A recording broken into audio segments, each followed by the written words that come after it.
Hello friends, welcome to another video in DBMS. The today's topic is data manipulation language, nothing but DML.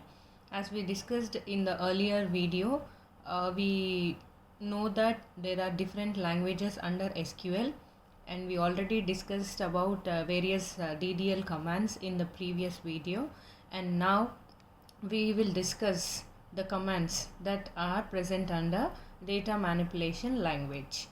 The data manipulation language in SQL, mainly it is used to perform certain changes on the data that is present inside the table.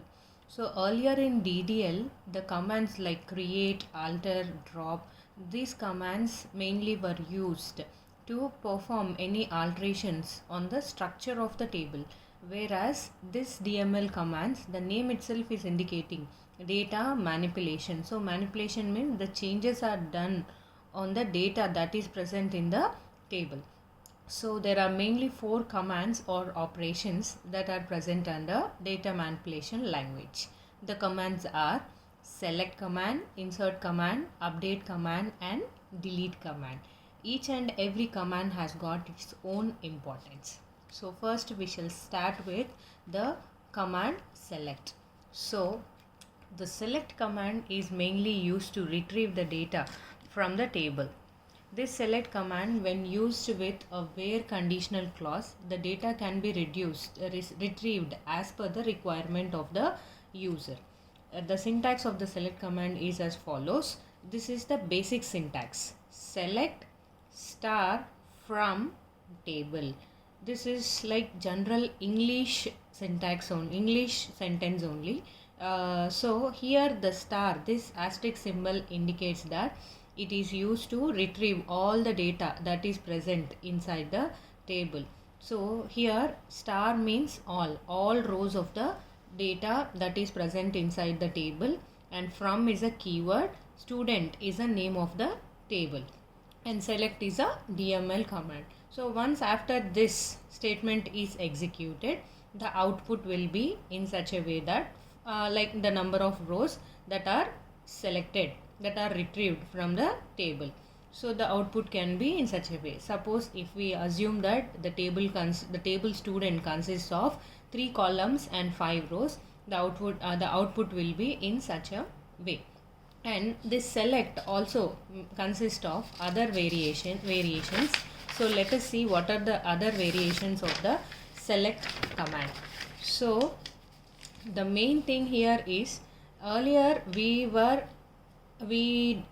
retrieved all the data that is present in the table, but now if we wanted to retrieve only specific columns from the table, then we use a select followed by column 1, column 2, from again the same keyword, the name of the table. For example, based upon the previous data, like which consisted of the student ID, student name and student branch, out of which now I wanted to retrieve only student ID and student name, then I can directly write it as select SID comma SName from the name of the table, that is student. So the output will be as 5 rows selected. Okay, and this output will be displayed student ID and student name, because we have selected in specific only 2 columns, student ID and student name. One more important thing to be observed here is, if we want to retrieve the data on some requirement, then definitely we have to use a where conditional clause. So the keyword is where, it is a conditional clause. So select column 1, column 2 from table name followed by the where and then the condition. So if we want to retrieve the names of the students who are studying under the branch mechanical engineering, then we will write a command or the statement in such a way that select SName, which is the name of the column, from is a keyword, and student is the name of the table where the data is present, followed by a where conditional clause where student branch, S branch is the name of the column which we have taken in the student table, is equals to ME, so mechanical engineering. So this condition will be satisfied by only 2 rows of data that is present in the student table. So the output will be in such a way that 2 rows selected, and the output is the student names who are studying mechanical engineering. So this is all about the select statement. And next we have an insert command. So the name itself is telling that in order to enter the data inside a table, like previously under DDL command, we have used a create command to create a structure for the table. It is just an empty structure where we have used the table name along with the column names, data type and the size of the columns. Now in order to insert the data into the table, we use another DML command called as insert command. So this command is used to insert the data in form of rows into the table. So the syntax is insert into. This into is a keyword, the name of the table, and values is also a keyword. And then we have to open a bracket, and taking that there are only 3 columns that are present in the table, we have to directly enter the values, value 1, value 2, value 3. So this is the main thing we have to follow for insert command. So once after this command has been successfully executed, the output will be in such a way that 1 row created successfully. So in this way, by using this insert command, how many number of rows we wanted to insert, that many number of rows can be inserted one after the other.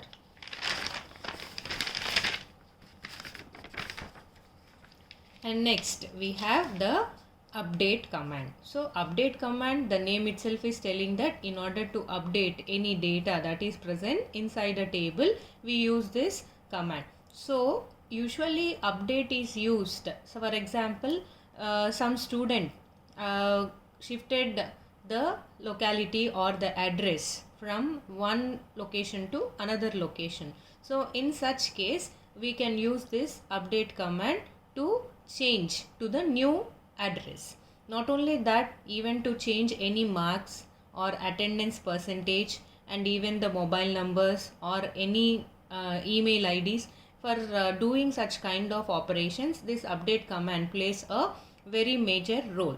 So the syntax is as follows: update is the name of the command, directly the name of the table, and the set is a keyword which we have to remember, like for insert, into and values are the keywords. In such a way, for update, set is a keyword, so followed by the name of the column which needs to be updated, and then the condition is must and should, because we wanted to just update one single value present inside one row. So for that sake, we have to definitely mention a condition using a where conditional clause. So let us take an example. I wanted to update the marks of a student whose student ID is 1. So for that sake, my query will be update is a name of the command, a student is a name of a table, set is a keyword. I wanted to update student marks, like for suppose let us assume the previous mark was 50, now I wanted to update it to 75. Student marks is equals to 75, where student ID is equals to 1. Roll number 1 marks I wanted to update from 50 to 75. So the output will be 1 row updated. But in order to check whether that value has been updated or not, we use again the select command. So the select command will be just like the previous already we have discussed, select star from table. So directly we can see the marks updated, or else we can give a condition, select student marks from student where student ID is equals to 1. If we wanted to check specifically about student ID 1, directly we can give the query in such a way also. Here we have to notice one point, very important thing which usually students will be making a mistake. So see here, student ID is equals to 1. Okay, so why I have taken only 1? Because student ID is of the data type number. Instead, if I wanted to compare or write anything other than the number data type, any other column, for example, student name is equals to some xyz. So in that situation, I have to write as student name is equals to xyz in single quotes. Why single quotes? Because we have taken the student name data type as char or varchar. One important point to be noted is, apart from the column which has been taken as the number, rest all columns in DBMS we have to use single quotes. Not only while comparing or in the where condition, even here also this is a number. Student marks is of a data type number. Instead, if I wanted to change the address of a student, then definitely I have to use single quotes. This point to be remembered. Not only in update command, even in select command also, if we wanted to write in the where conditional clause, we have to definitely use single quotes for the columns of the data types char, varchar, date, etc. Except number, for all the other values we have to take it in a single quotes. Next, the last command in DML is the delete command. So the delete command, the name itself is telling to delete some rows or one row of data from the table. Why the delete command is used? So suppose some students might be they couldn't meet the criteria of the previous semester, that such students will be detained. So that student data need to be deleted because the size of the database will be increased with unnecessary data. So in that situation we use the delete command. The syntax is delete from table name followed by a condition. So to delete one particular row, definitely we have to use one condition. So here, to delete the details of a student with a student ID 3, the syntax or the command is delete from is a keyword, student is a name of a table, followed by where conditional clause, student ID is equals to 3. Here also the same thing. As student ID, I have taken it as number or integer data type. I am not giving it in a single quotes. Instead, if I take something like student branch, then definitely I have to give a single quote. The output will be one row deleted. To check the result directly, as previously we have discussed, better use the select command. Select student name from student where student ID is equals to 3. The output will be no row selected. Why? Because already the delete operation has been successfully performed. So this is all about delete command. Previously in DDL we have discussed a command called as drop, and now in DML the command here we are discussing is delete.